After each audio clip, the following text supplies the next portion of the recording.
Awesome. What's up, YouTube? Today I have an amazing guest, Bryan from Sunday League Investors. I'm pretty sure most of you guys already know him. He's one of the most popular channels in the soccer hobby, in the soccer card market. And it's a pleasure to have you with us for this podcast, interview, whatever people want to call it. I believe most of my viewers already are aware of you, but I will still pass you the word. Say something for someone that may not know you, which I tend to doubt quite a lot. No, hey, Andre, thank you. Thank you for gassing me up, making me feel special. I appreciate that, man. But no, I think we do have a lot of overlapping viewers. Every time when I talk about pre-modern, I always kind of reference what you're talking about. And whenever they're talking about pre-modern, it's always like soccer study, soccer study. I'm like, hey, I know it. I know that's your expertise. But basically, a little bit about me, if you don't know, because there's definitely people that don't know what we do. Yeah, we have a Instagram channel, YouTube channel, all these platforms, and essentially we just go about what we do in the hobby. So I go to a lot of card shows. So I talk a lot about, what's going on at card shows. What do I sell? What do I buy? And really what's the most important thing to me is just talking about the stories within the hobby. That's probably my favorite thing about doing anything with the hobby is I know you're really close to James Cards FC. I remember when I was there, he got a gold vinyl of Neymar PSA 10, and that's in the story of how he got that. That was like the most important thing to me. That's what I get excited about. But yeah, been collecting for a few years, not like that very long. Still very novice. I try to do as much research as I can, but every day, man, it just seems like I'm learning every single day. And yeah, that's why we're called Sunday League, because we're not professionals by any means. But I think the content is great, honestly. The production, I love the vlogs that you guys do at shows. Since I live in Europe, so I cannot I cannot go to shows. Sadly, I can, but will be super expensive. Exactly. But I still have some enjoyment just watching what you are doing, and I honestly think that's great. And this amazing content. So, Bryan, the way this will work is actually quite simple. I have 5 questions. I will shoot all the 5. You give me quick answers, and then we'll go back to them. So, can I start with this? Let me push the questions. Let's do it. I'm a little nervous, but let's go. No, those are quite easy. So, you are question number 1. You are a middleman for both companies, PSA and SGC. One word to define your experience with both. One word for PSA, one word for SEC. Then again, we'll go back and talk more about your middleman service that I don't use it to be honest, but I know people that use it. What's up with that, Andre? I'm just kidding. No. But I know people that use your middleman service, and I think is a great service. But one word for PSA, one word for SEC, based on your experience with them until now, basically. PSA, I would say rewarding. Rewarding is a word, and SGC is affordable. I think those 2 words are probably what I come to my mind. Okay. Question number 2. This is a complicated one, but let's try to make it easy to make this question a little bit easier. If you have to split the amount of collectors versus investors in the hobby in terms of percentage, in a percentage way, would you say that it's 50-50, 20-80, or maybe there is collector and investor at the same time? Maybe there is 3 different type of collectors/investors. This is a complex question. I'm not even sure why I end up putting this one. It's okay. I might get blasted, but I think 70% are investors and 30% are probably the hardcore collectors. I might be overestimating, but I think that's how it feels for me. No, and again, not that my opinion matters right now, but I agree with you. I believe there is way more investors than collectors, but we'll go back into that later. Question number 3, and this is a fun one for you. What are the 4 players that you are seeing more demand at the floor since you go to a lot of shows in America? What are the 4 players? Again, don't need to be super precise. Your first idea, 4 players that come to your mind that you get a lot of requests. Yeah, right now, it's probably Messi, Ronaldo, Mbappe. Pulisic. I think Okay. that might be it. Yeah. Yeah, that seems about right. I was not sure about Alan Pulisic, but I guess Pulisic have a lot of demand. Question number 4. You are a content creator, a big one on this space. What type of content you like to watch, and what type of almost niche content do you feel that is missing on the soccer card market? That if someone creates a YouTube channel right now, they will do very well if they attack that front. Again, you know me, I talk a lot about pre-modern, and at the time I thought that was a lack about, not a lot of people talking about pre-modern, and I ended up finding that niche for me almost. But what type of content you like to watch? Again, I'm sorry for repeating myself. And what other content do you believe could be an opportunity if you create a new YouTube channel? I think number one, what I like to watch is storytelling. Anything that can is around storytelling is what I love.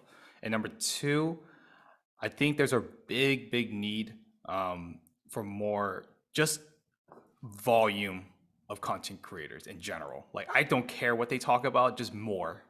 Yeah, I think that's the key. no, for sure. Question number 5, and this is the last one. PSA defines soccer as an emergent market. Since you go to a lot of shows, there is other emergent markets like F1, Marvel, etc. What are the market? Let's forget NBA, baseball, because those are more. They are basically the big ones. But what is the other emergent market that you believe is competing a lot with soccer for a certain part, for certain niche of the market, almost, since we are so small if you compare with basketball, for example? F1. That's F1, yeah. yeah. But let's say another one, because F1 actually makes a lot of sense. Tell me another Okay. one. Musical cards is something that musical cards. We'll talk more about that. I think music cards also, like Prince and all that stuff. Okay, Brian, that was great. You basically end up answering the questions I have. Now let's go back to the first and have a more long Yeah. conversation about this type of stuff. So like I was saying, if you guys are not aware, Brian have a middleman service. I believe you are accepting both PSA and SGC requests in this case, and you end up defining SGC like affordable. Tell me your experience with SGC. I'm a big fan actually, but I would love to know again. I believe you started with PSA and then you end up adding SGC, right? Yeah. So yeah, about are you getting more PSA? Are you getting more SGC subs? Tell me your experience, basically. Yeah, so I think SGC has been a blessing for people that don't want to pay as much for PSA, but also gets the accurate grade. I think when you get accurate grades, people are happy about it. I love when people have the argument of like, oh, they give more tens. And that's not really why people go for companies, I think. I think it's more like if you could give an accurate grade, like, hey, this is not supposed to be a 10, so it's not supposed to be a 10, but this is 10 is supposed to be a 10. Whereas there's other grading companies, I'm not gonna name any of them, that will just give tens to give a better rap, right? Make people feel better. So that's why I really love SGC, and they also have really good customer service. That's another thing that is so different compared to every single other grading company out there. But I also do love PSA. I think PSA is going to be number one for a very long time. However, it's just that, you know, when you're talking about $50 a card, which is their cheapest version, and you really still don't know exactly when they're going to come back. So approximately we're getting like a month for economy, but still $50 a card. When you're doing 10 cards, that's already $500. Whereas you do 25 cards, or yeah, you do 10 cards for SGC, it's like half the price. It's half the price, yeah. And the market is starting to recognize it. If you're like an investor of some sort, you'll start seeing that the prices are really not bad, especially when you look at SGC versus BGS, right?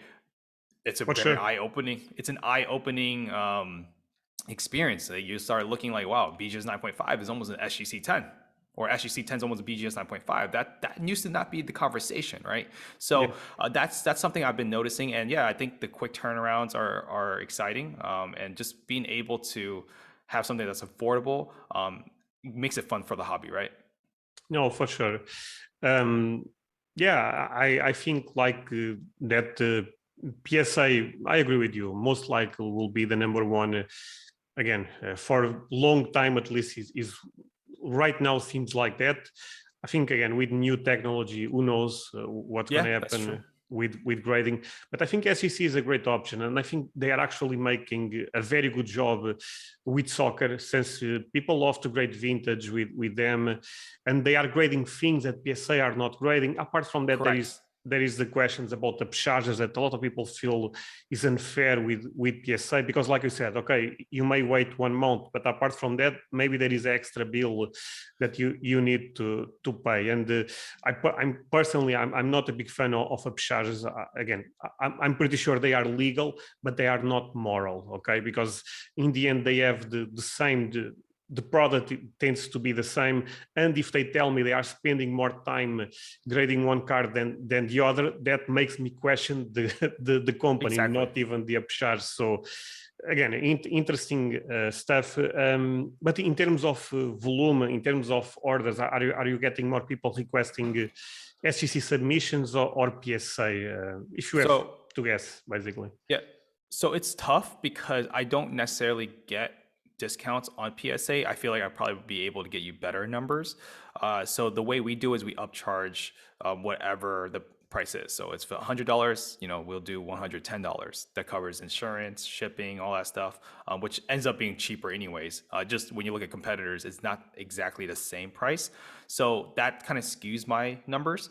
So right now, SGC is better because I think we have better prices, but we still get a decent amount of PSA from people that are international. So you don't want to deal with custom taxes, fees. I know how how tough those things are to deal with. So we deal Yeah. with that. So that's kind of like what we're seeing right now in terms of volume. But I think if I had like an actual discount, I feel like PSA probably would still be better. Like that's No, my I gut agree. feeling, right? Yeah. So And it's actually quite interesting to see how SEC is doing right now if you compare with Beckett, because like you said, PSA is the clear number one. I yep, think no one will question that at this point. But BGS is actually not performing that well right now in the market, and I it's in have trouble. I have a lot of, I would say, grail cards for me on BGS Labs, and I question myself if I should not send them to SEC or PSA at this point. 100%. Because the reality is people are not trusting on Beckett, which makes me a little bit sad. I have to be honest, because I think it's important to have Beckett in the game. They are a historic brand when it comes to the grading space, and again, especially with soccer, with the Ronaldo situation, they end up getting a really Yeah. bad name. And if you follow what is the name of the page? I believe Gem Mint Gem Rate. Mint. Yeah, I believe is that. Dimming rate, yeah. SEC is almost doubling the numbers per day versus Beckett. That's crazy even to think about. So yeah, again, like I was saying, not that I end up combining this with Bryan, but I think if you guys are trying to make a sub, Bryan could be an amazing option if you are looking for a middleman with SEC or PSA. Thank you. Thank you. Let's move on to the question number 2, Ryan. This was the most difficult one. If you have to split the amount of investors Right, right. versus collectors, I believe you said 70% investors, right? And 30% collectors. For sure, there is both. But share with me why you believe that's the case, since you actually have a lot of experience going to shows, and I believe most of us can learn from you what you are seeing right now. Hey guys, I hope you are enjoying this conversation with Bryan. I thought it was a great podcast, a lot of great insights on this one. And if in the end you end up agreeing with me that this was a great one, don't forget to leave a like, means a lot and super easy to do it. So smash the like button, subscribe, all the good stuff. Apart from that, there is 2 links on the description, a link to my Patreon community and a link to my Discord. Let's start with Patreon. As you guys can see, I'm on my Patreon right now. You guys can see that it's people reacting to the last Q&A I did there, and at this point I'm doing a lot of content on Patreon. I put a video on Wednesday and I put an audio where I talk about the state of the market on Saturday. On Wednesday is more like a Q&A. So if you have questions, I will answer them on the Patreon community every Wednesday. If you joined right now, I believe you have, again, more than 36 Q&As, more than 30 extra audios, and again, a lot of content. So if you like my content on YouTube, you probably like my content probably even more on the Patreon side. You need to pay $10. If that's a lot of money to you, don't feel any type of pressure to join, since you should always expect free content on YouTube. But one thing that is totally free is actually joining my Discord community, since again, on the Discord community is totally free. I leave the link on the description. I will leave both links on the description. And this is an amazing place to learn about the soccer card market. As you can see, people sharing their collection, things they end up buying. Again, if you want to learn about the pre-modern market or even the vintage or ultra modern, I think my Discord is an amazing place to be. We are more than 500 members already in 5 months, so I think that's quite impressive. So check both links and let's continue with the conversation. So, like I said, it's more on a gut feeling. And I guess like I said, everything's kind of skewed of like the content that we put out. Like the content we're starting to put out mostly now is just almost like collector's stuff, right? Stuff that I think are cool. Like I said, storytelling is not where we used to be. We tried to like kind of cater it for people that are getting into the hobby, saying, hey, these are the players you should be buying, stuff like that, yada, yada, yada. So what I'm starting to see now is people like me, when I first got in the hobby, I want to just make straight money, right? Like, I mean, Yeah. that's what was enticing. Let's just be real. There's a lot of people that got into it. And some of them made money and left, and some of them made money and still here, you know? And I'm the person that made some money and I'm still here. And then you start having appreciation of like, you know, collecting. What is a collector's mindset? And over time, I'm starting to see that with other investors that came in the same time as me, understanding that as well. So that's why I was like, you know, maybe it's 70-30 or maybe even 60-40, because a lot of times, for me, especially when I'm doing full time, I have to move cards quick. I can't just hold on to cards typically anymore. But what I do see is a lot of investors that came in the hobby at the same time as me is using their investments to fund a PC card, right? A Grail card. And I think there could be a good like crossover being a little investory and collectory, right? I think when I first got into hobby, there was a huge like disparity of like, oh, you should be a collector, oh, you're a flipper, you know. But where now it's like it's getting to a point where we're colliding, right? You have to move cards to get the cards Sure. that you want. So I think over time I don't think it's a bad thing to have a 70-30, but I believe that there are going to be more collectors in the future, because it's actually pretty cool, man. You know what I mean? Like getting an auto, 1 of 1 parallel. I mean, that's pretty damn sick. Instead of like saying, oh, that's a $20,000, $30,000 card. No, I agree with you. Again, if I had to put a number, I would probably agree with you, 70%. This is a little bit tricky because there is a lot of people that there is both. So I may say 50% investors, 30% both, and 20% collectors, something around those lines. I would agree with that. Yeah. But the thing, look, I believe that is actually normal for us to have more investors, flippers, traders, whatever people want to call it, than actually collectors. We are such a new market that we are still building that fan base, the true collectors. I actually come from a background on Magic the Gathering and Pokemon, more even on Magic the Gathering, and it's crazy to see the difference. There is a lot of collectors on Magic the Gathering. Pokemon is actually even crazier. And when you look at when you look at soccer, there is still a lack of that, and I think most people are aware. I think we need more collectors for sure.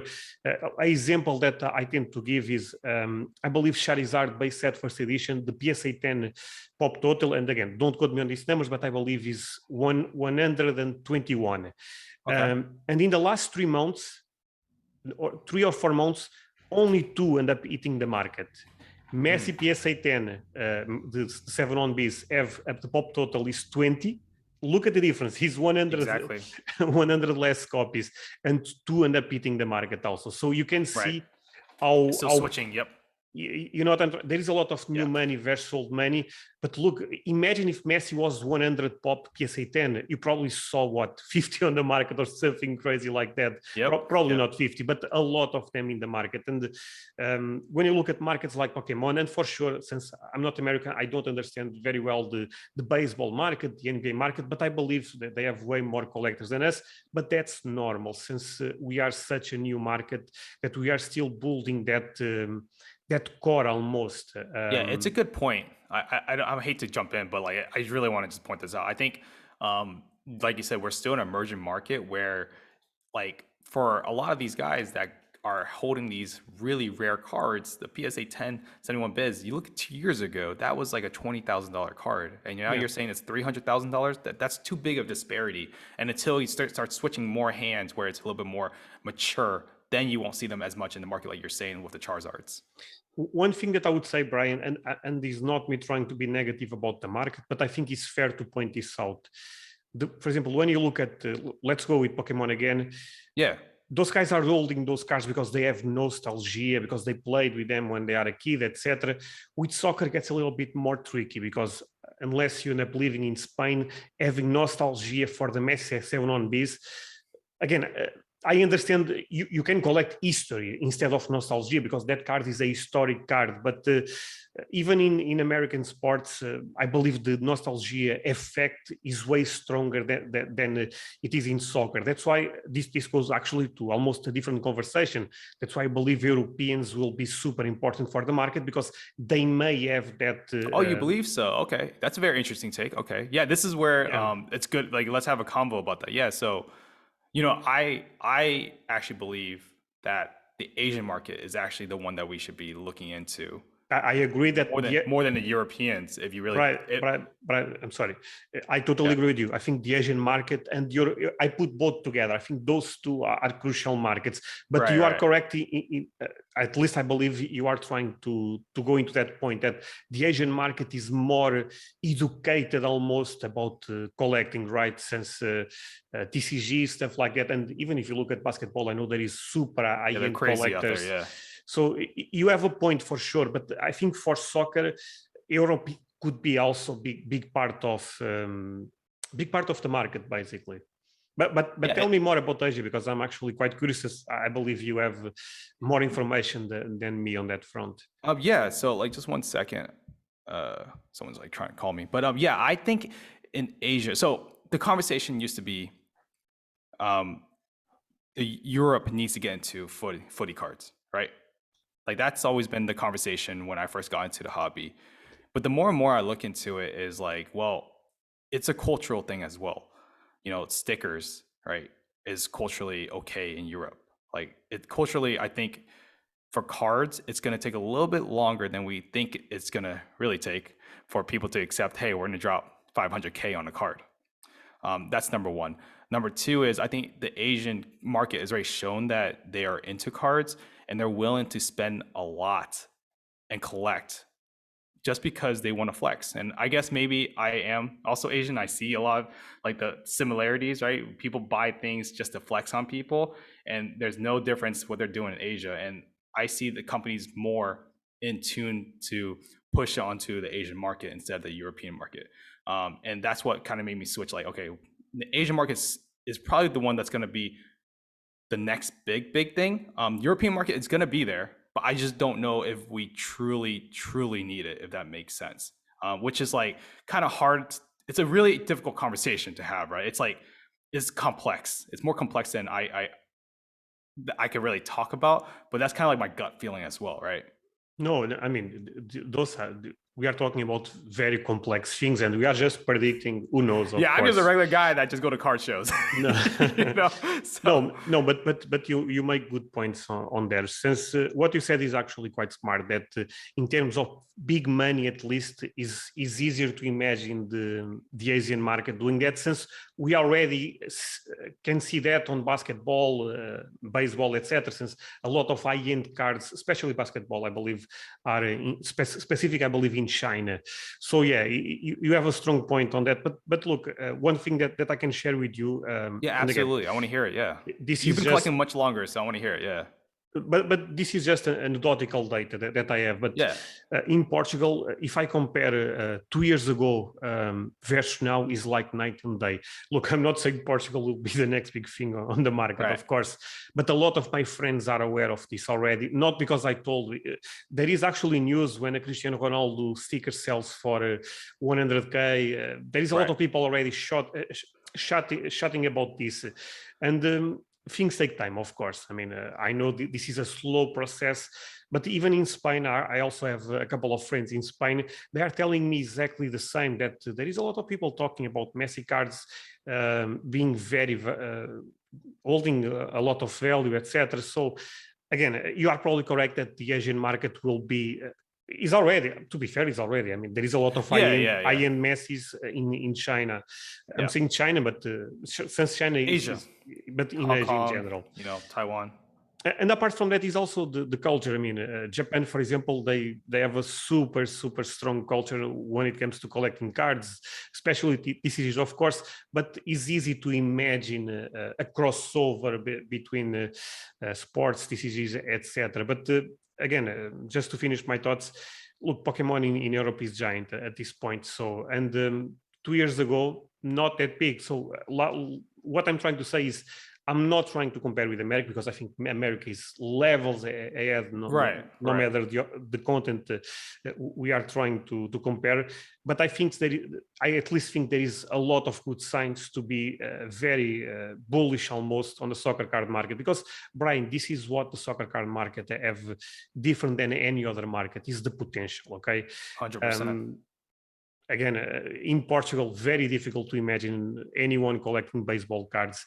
In Europe, very difficult to imagine anyone collecting baseball cards. But we can Yeah. see, and again, not a market that I invest, but F1 also have that potential, because F1 is also quite popular in Europe, not as soccer, of course. But yeah, it's very interesting to imagine the future, knowing that it's so difficult to predict. But I'm very bullish on the market. There is no news to anyone. I believe you also believe a lot in the market, and I agree with you with Asia. But I also believe you should have hope for Europe.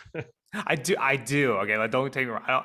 But I also think that the dependency on it was like I think it's a little overblown, if that makes sense. Like I think it's more like extra, which is like very controversial in a point. But I also think that, like you said, no one's really collecting baseball cards, basketball cards, right? And that's kind of like where the parallels and all that collecting stuff came from. So it's gonna be even harder to even penetrate somebody that, because I also know people that own shops in UK, and that's another, it's a big shift when it comes to like buying stickers and cards, right? But UK is almost outlier. I feel UK is a little bit is levels ahead of Europe, if that makes sense, because Okay, you're talking about they all Europe. I see. Yeah. all Europe, yeah. But yeah, great points that you made. And let's move on to the next one. The question number 3 was, what are the 4 players you see more demands at shows? You told me Messi, Ronaldo, Pulisic, and Mbappe. I'm not surprised by the answer, but again, try to put in Yeah. order and share some thoughts on those players. Yeah. So I love this might be really good for your audience just because they're probably starting to go to shows, and they're all into pre-modern. But the reality is I actually have a lot of pre-modern in me when I first started going to shows, being a vendor. And I'm still learning. Like I said, every day, every shows, it's always so different. And one thing I've noticed in card shows is that a lot of these guys that come to card shows are not really well versed into footy or soccer, right? Mhm. They're like trying to get into it. So the mindset of someone trying to get into soccer is much different than someone that's really collecting. Someone that's really collecting is looking for a specific player. Like if you're looking like for like a Penny May corrects of Figo, right? Of Stars of the World, Ronaldo R9, like Yeah. that's a very specific collector, and it's not as popular at card shows, right? Card shows, people are looking to transact, finding cards that are easily the sales data, right? The value is easily readable. Things are liquid, right? I think that's a very popular word that we use. Yeah. And that's why for me, I had to change my whole entire strategy when it comes to shows. So I hold a lot of stuff that are like very liquid. People love prospecting. People love Mbappe. I said Pulisic right now just because it's been hot. People kind of forgot a little bit about Holland, which is good and bad. But Messi, Ronaldo always are there, and those are the people that collectors are okay with putting money into, if that makes sense. Like No, for they sure. don't feel as scared because they know they could probably trade it within the show. And that's kind of like the mindset in the card show. Whereas sometimes, I love going to Dallas because there's a lot of hardcore soccer card collectors out there. So you'll find some pre-modern stuff, you'll find some vintage stuff. Now that's the stuff I love, but that's not necessarily a great business plan to use when you're going to shows all around the United States. If that makes sense. No, no, that makes. Brian, can you still hear me? Yes, Because I'm getting a call, so I'm actually recording with my phone, so that's why I'm asking. it's But all good. but I believe you are correct on that. I mean, I don't go to shows, but I also feel those four players they have a lot of demand. Pedri, Um, sorry. You know what? Let me switch it. Pedri for Pulisic right now, but Pedri just got hurt. But yeah, Pedri has been super liquid, right? no, Like, yeah, yeah. anyways, sorry. But the thing that I actually think is actually very interesting is certain players they have different markets, if that makes Yeah, sense. one hundred They are, percent. Yeah, and Cristiano Ronaldo and Messi, I believe, are the two guys that everyone tries to want one card or two for those two players. And I would put Mbappe also probably on that. I think yeah, Mbappe is one of the faces of the hobby, but you end up not sharing any vintage player like Pelé or Maradona or Cruyff. They are. Do you think they are still niche, or is the lack of product at shows? Because again, not trying to change your perspective, but at least the four players that I see having very strong markets is Maradona, Pelé, Cristiano Ronaldo, and Messi. I'm not saying they have the more demand, so I'm almost contradicting myself a little bit. But do you think vintage does well at shows? And if not, it's because of the lack of supply? I'm just guessing, basically. they do well. I don't want to make it wrong, but it only does well if there are actually people looking for it. So what makes a show is like this common phrase of one deal could make your whole entire weekend, right? Mhm. So it's kind of like similar with soccer like vendors. That one customer that wants soccer will make your whole entire weekend, right? And it's good and bad because like people that do soccer are very they love it, they're really excited about it.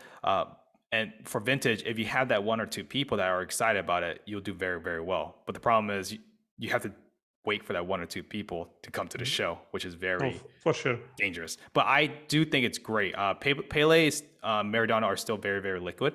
But I think it's more of lack of product, right? Because you don't really see people.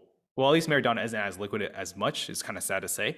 But I think Pele is still very, very liquid right now. It's just when you're talking about the top four, it's hard to compete. Like I think you would probably do better with those four instead of like Pele and Maradona at a show, right? Just But and this Brian, is just one man's point of view, right? So no, I understand. But Brian, for example, you said Cristiano Ronaldo. When you say yeah, Cristiano Ronaldo, what cards are you talking about? The rookie cards, the Prism yeah. stuff? Rookie cards, even pre-modern will do pretty well as well. But yeah, if you can hit the rookie cards, have the ultra modern, have some autos in there as well. Depending on what type of customer base you're trying to find, you'll still do very well if you have those type of players. Okay. No, that's interesting for sure, and I think it's great for me and for people that can go to shows. Know what I guess we are aware more or less. Those are the 4 or 5 guys that are trading very well, but it's still interesting to know a perspective Yeah, from someone that is actually trading almost weekly at this point. I mean, every time I see your Instagram, you are at a it's a new different card. show. Yeah. No, and it's a good point because one of my good friends, Will, Wasabi Trading, he talks to you a lot. One of his first 2 times going to shows, he's bringing in Thomas Muller rookie stickers, right? That's not necessarily liquid. It's a very specific buyer. It's not, people are not as well versed in the card shows, right? Like Yeah. it takes a little bit more time. So understanding that switch of like what's liquid, what's not liquid, it's probably the biggest challenge that I had to deal with. And once you figure that switch out, it's like it's just quick, light work, No, for sure. I mean, yeah, the Thomas Muller example is a great one. Maybe it's a better car to sell on eBay than actually on Yes, that's the eBay card. Yeah. on a show. So the question number 4, I believe, is an interesting one to know your perspective. I said you are a big content creator on the space, and what content you like to watch the most, and what content you feel there is an opportunity right now on the market. You said that you like storytelling, Storytelling. Yeah. and that basically you just want more content, no matter what. You feel that, and I agree with you. Actually, I think some people try to put some certain content creators in one direction. I think just make content first, and then you may find your path on this YouTube world. And I agree with you, but what you mean with the storytelling? I mean, I assume I know what you meaning, but I would love to Yeah. still. Yeah, I'll elaborate a little bit more. So, what's been one of my biggest like joys in the hobby has been just hearing the story either about a card or how someone acquires a card. One of the best stories I love about, let's just say, a card is like the 2014 Immaculate Ronaldo. Like my friends kind of like make fun of me a lot about it because I talk about the story all the time. It's like Panini was trying to test high-end soccer, so they put Cristiano Ronaldo 2014 Panini Immaculate in a basketball set. Like, how crazy is that? That's super cool to me. I Or did like not. when, I did not know that actually. yes, yeah. So like that's like a cool story. I think people should hear about, or at least it's attractive to me. And then the other part is acquiring a card. Like how it's not about what type of card it is, just how you got there and how you're feeling that day, what was going on in your life that day is so intriguing, right? Mhm. So, like for example, I'll use James. James is probably the most biggest one. That day at the Houston Card Show, he was doing nothing, right? He was doing nothing, and I thought he kind of just was wasting his time out here because he just flew out from Florida, and then just took one deal, right, to spin the wheels, and everything had to happen perfectly for him to get that gold Neymar without really overpaying. Because what are the chances of this guy that had the gold Neymar is also heavy deep into pre-modern? That never happens at a show, right? Yeah. And seeing that all accumulate was so much fun to talk about, show people that this is what it's all about in the hobby. Just trying to get that process down, finding that those cards, and or like like I bought a Messi Kaboom raw once, right, at a show, and I was just like, this doesn't make any sense. Like, why would no one slab this 2017 Messi Kaboom?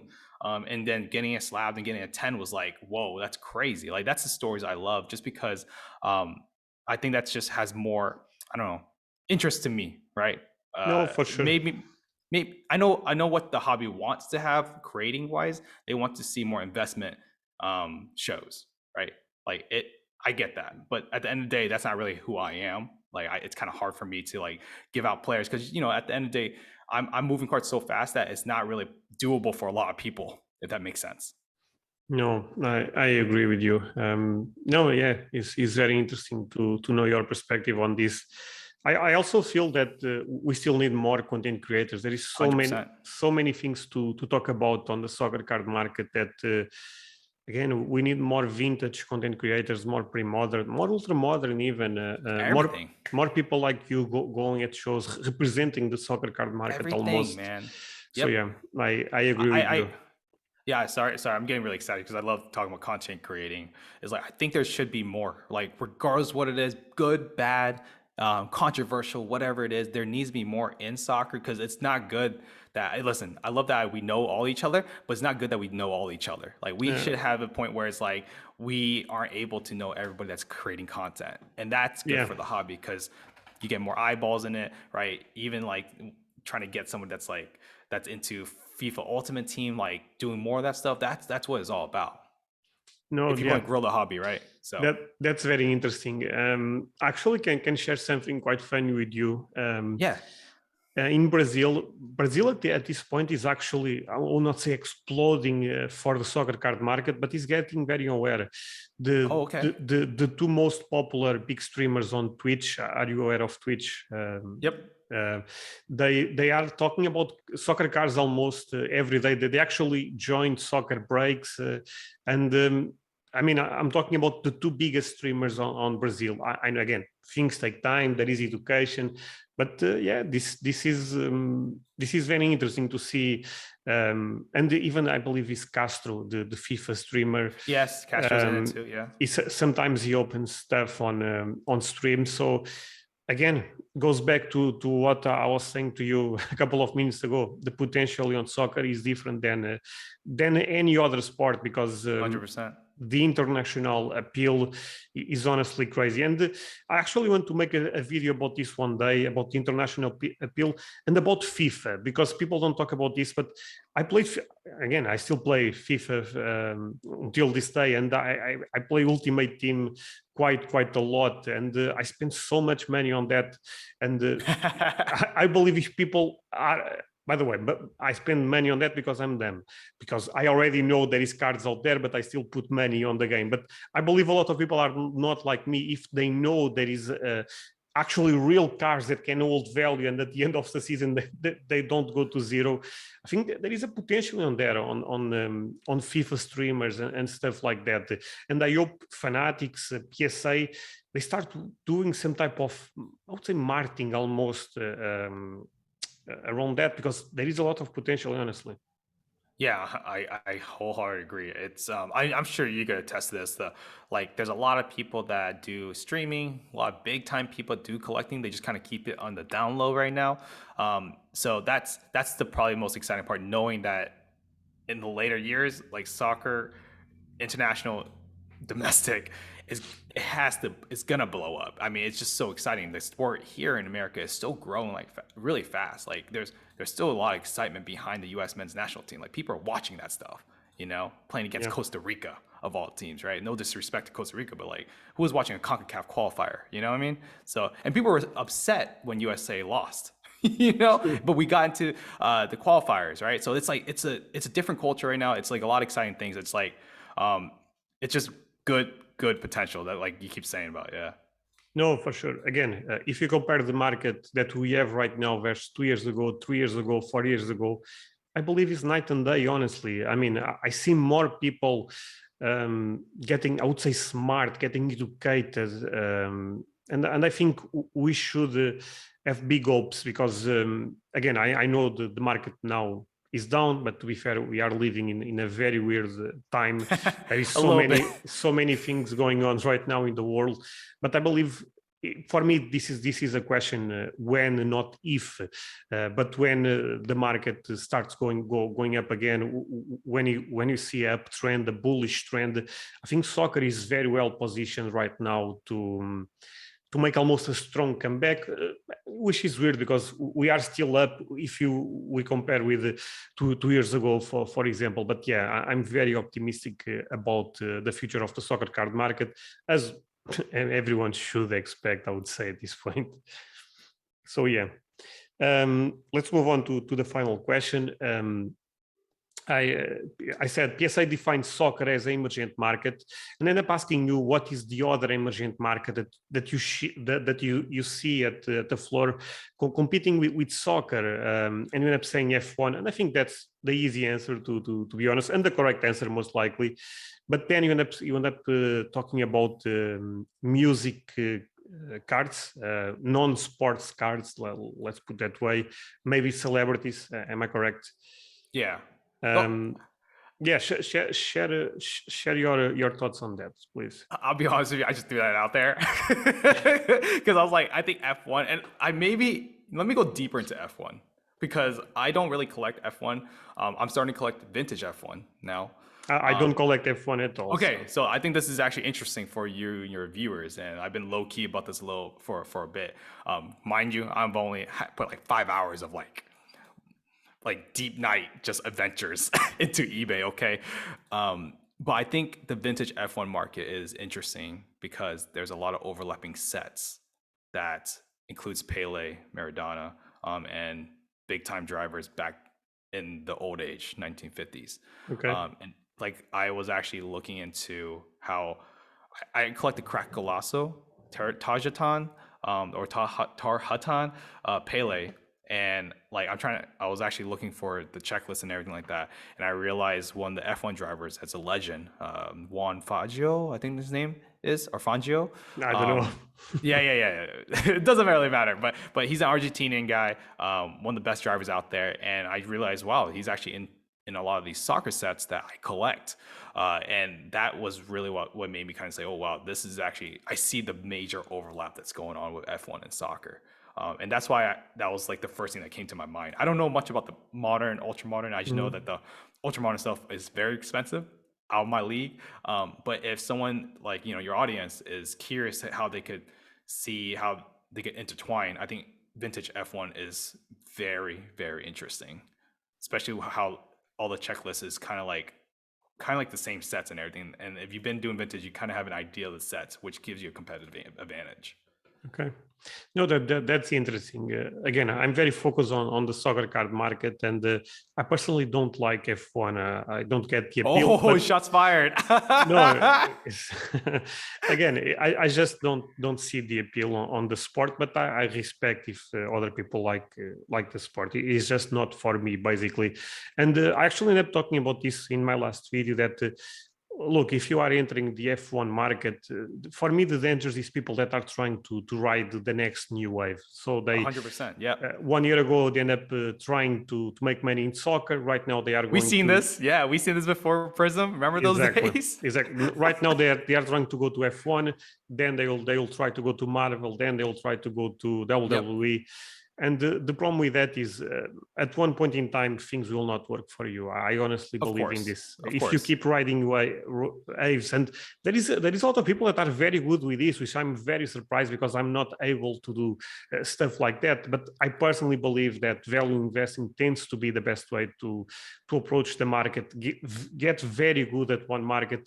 Again, not trying to push my channel or something, but yeah, I got a lot of praise for my knowledge on the pre-modern market. But people need to understand, I spent hours and hours and hours, 4 years on the pre-modern market. If I was one guy trying to ride a wave, I will be empty in the end about my education on certain, basically on the collectible market. And there will be a smart Andy on the comments that will say that I also collect Pokemon, Star Wars, etc. And that's true, but that's 10% of what I'm doing on the collectible space. And I actually hate when people tend to tell you should collect this or that. I don't like it. I think you should collect what you enjoy. But again, in the end, my channel, I tend to talk about the financial side of the market.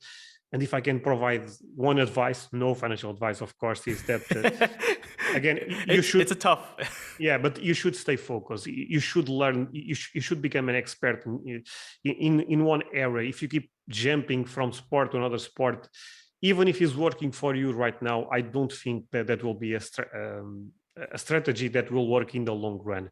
Again, just my small advice, if I can drop on the video. Yeah, to add on, I want to add on that because we've seen this before, especially if people that have been in the market for, like soccer card hobby for like 2 or 3 years. You've seen it where the craziness of Prism, right? Base Prism selling for $2,000-3,000. Like that's one of the most ridiculous things I've ever seen. But there's also still opportunities if you still approach it right. So like during that whole entire time with Prism Base, one of my good friends, his name's Brad, got killed on Base Prism, crushed. All right. But he started realizing, okay, well, there's other ways of having opportunities like vintage. And vintage at the time, if you're buying that stuff, it's like you really don't even risk anything if you're trying to look at it from an investing standpoint. And that's kind of like where I'm starting to see with other sports. But knowing the sets, right? Knowing what is actually rare and not really rare is very important as well. Because, at some point, like, I don't know if you know vintage very well, Andre, but like, the cadets, the cigarette cards are not that rare. You know what I mean? In the grand scheme of vintage, right? But when you look in Argentinian or Brazilian, South American stuff, that stuff is like really hard to find. But you have to also be careful. It's like all nuance. So that's something that it's surprising. Like for me, it's like surprising because like back then you would think all vintage is super rare. But there's always opportunity. That's pretty much what I'm trying to get at. No, you're correct on that. Vintage is my second favorite area of the hobby. I collect pre-modern and vintage basically, and I agree with you. Look, not that long time ago, I saw content creators saying that 2018 Mbappe Panini sticker is a rare sticker. Look, if anyone, I probably said something like that too, man, because we had no idea, no, bro. I'm not talking about No, you. I'm just saying, like people that just came into the hobby, we had no idea. Like we knew stickers had big supply, we just didn't know how big a supply it was, right? No, for sure. But to be fair, that's a very easy thing to know. If you do a Yeah. research, if you try to, you can actually find numbers for those stickers, or at least approximate numbers for those stickers. And this is the type of thing that if you are a content creator, I think that's the type of research you should do. I don't like when people say you can't go wrong with this, because you can go wrong with Oh everything. yeah. I mean, Anything. Yes. Yes. think about this: a government can fail, so of course a card can also give you a bad return, if that makes sense. So yeah, that's quite interesting. And yeah, I mean, thank you so much for sharing. Basically all the perspectives you end up sharing with me. Actually, I have an extra question for you, since Oh, bonus time. to go a little bit longer. What is the thing that, and to be fair, I actually ask this question to most of my, I thought I felt special, Andre. Come on, man. no, but you can make the answer special, since Okay, right. you have a different perspective than others. What is the thing that scares you the most on the soccer card market? Because look, this conversation was, we believe in the soccer card market, there is the international effect, but what is the one thing that scares you, that okay, all of those things are great, but if this one fails, we could be in trouble? Oh man. This is just for fun, of course. There is, Yeah, I mean this might hurt some people. Stickers, man. You know, because like of I have a fakes. fakes, supply. Like I said, we just talked about this. How some people thought the 2018 Panini World Cup stickers of Mbappe were rare. So I feel like those are the things that really scare me. Unfortunately, I respect the culture, the history behind it, but unless there's something that changes, either like parallels or just figuring out how to not have fakes, because these are all just accusations, right? Just accusations. There's certain stickers out there that are having pop counts jump at a higher gem mint rate all of a Yes. sudden, right? These are stickers that were already pretty much mature, right? No, for sure. I mean, Right. And I agree. that's the biggest thing. The thing that scares me the most, and my views already know this, is the amount of fakes in the market, especially for stickers. But even cards Yep. are not that safe. But right now, Of course, yeah, I agree. Yeah. but right now stickers, is quite problematic. The Cristiano Ronaldo was the first one.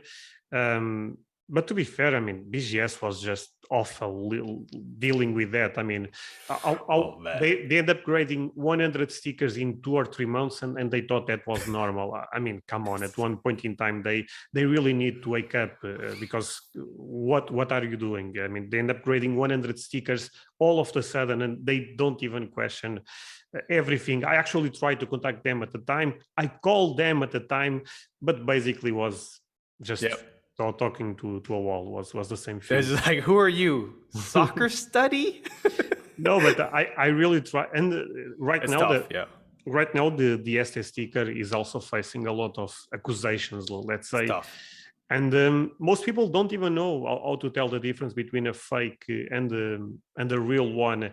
I actually not try again to push my ego on this, but I believe I'm one of the few people in this hobby that knows the difference between a real one and a fake, because there is actually, I actually don't know, to be honest with you. I actually end up sharing this on my Patreon, but I will share it again. There is two versions for the ST sticker. One version without the rosette pattern, which is the pixelation, the typical pixelation for Panini stickers, and the other one is a more dark version without pixelation.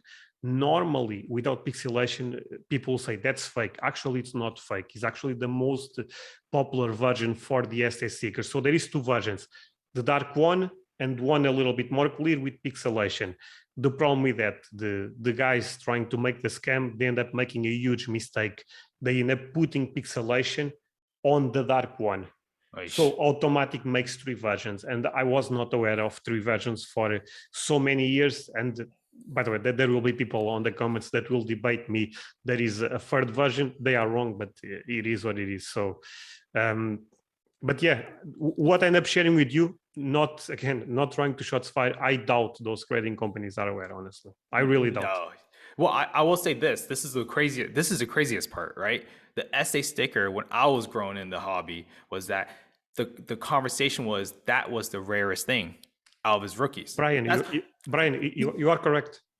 yeah, but this is what people are telling me, and then all of a sudden you're starting to see the pop count, people gemming these things out of nowhere. Then just like, okay, what do you believe, right? Because I mean, these guys, like you guys have been in the hobby for so long. So like, if that happens, that's very scary, right? So that's on the grading companies, and it's tough to see. That's that's why stickers is not something that I'm as excited about, and I know that hurts a little bit because that's culturally something that's important in Europe. Bryan, another thing that is actually quite interesting. The Cristiano Ronaldo have two rookies, the sticker and the card, right? Yep. The sticker is more rare than the card. I have no doubt about this.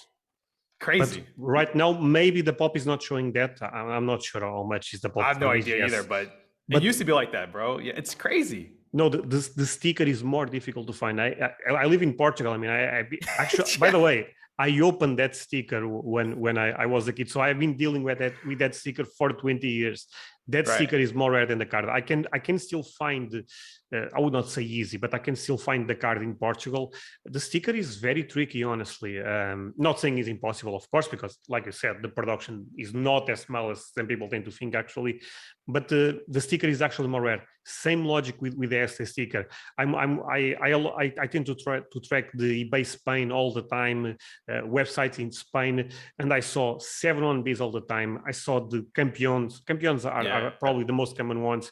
Mundichrome, the other Mundichrome, the essay sticker, by far the most difficult one to find, because stickers they have this auto destruction almost. They go into the album and that's it. It's over. But yeah, this makes me really sad because I'm a big fan of the Cristiano Ronaldo sticker and the Exactly. ST sticker. Those are two of my favorite stickers in the hobby, and this should put fear in a lot of people. I mean, I know I was being very positive a couple of minutes ago. Yeah, we got all dark all of a sudden, man. But I think it's important to, because maybe there is some guy from PSA watching this and he can tell this to the graders or something. But for example, the Ronaldinho one could be the next one. The Ronaldo football could be the next one, because if they make the Messi sticker, if they make the Cristiano Ronaldo sticker, the Ronaldinho is actually very similar to the Cristiano Ronaldo. So why not making that? I'm not giving ideas, by the way, but why not? They already thought about this, by the way, Andre. So. Again, but yeah, that scares me quite a lot. I have to be honest, and this is the only look. I think soccer is great. The soccer card market fundamentals are very strong. I think we have rarity in vintage, we have condition rarity in pre-modern, we have very nice product in ultra modern. We are an international sport. I mean, there's so many things to like about the soccer card market, but when it comes to fakes, I believe grading companies, they need to be very savvy, if that makes sense right now. And by the way, there will be a smart Andy on a comment saying that Michael Jordan, there is a lot of fakes, but those guys are dumb for one reason. Look, the Michael Jordan pop, I believe is 20K or something like that. And I saw rumors that there is 6% of them are fakes in the market. That's bad, of course, but now think about the Cristiano Ronaldo sticker. The pop for that sticker was 100. 300? Yeah, 100, 300? Right now is 200. I'm putting random numbers, but it's close to that on Beckett. 50%. So if you deal with the BGS lab, 50% of the time you are dealing with a fake one. Is very different than dealing with 6%, 5% on the Michael Jordan one. So people need to understand this is actually quite scary, since soccer have I would not say true rarity, but it's quite more scarce, not scarce, quite more rare than for example, that Jordan card. Comparatively, yeah. So yeah, that's I agree, and scares me also quite a lot. So yeah, Bryan, any final thoughts? We end up going a little bit darker. Yeah, we got off the rails, but no, I still believe in, you know, the soccer card market. Obviously, I mean, regardless, it's still gonna have that potential. It's gonna have that boom like we were all expecting. Hey, Andre, thank you so much for having me on for No, real. Like my whenever I talk pleasure. to you, man, I learn. I mean, we only talked like 2 or 3 times, but like I've learned a lot just from like your experience, and a lot of people that collect before all this that happened, I give massive respect because you guys have the true ins and outs of like how collecting should be, or have a good idea what collecting is. So I really love that, and keep doing what you do with your channel. No, thank you so much. And yeah, it was a pleasure to have you on this podcast. I'm just starting with the podcast, and having you for me means a lot. And yeah, thank you so much. And do you have any final words, or can I close the I'll show? just you can pause the show. Okay, guys.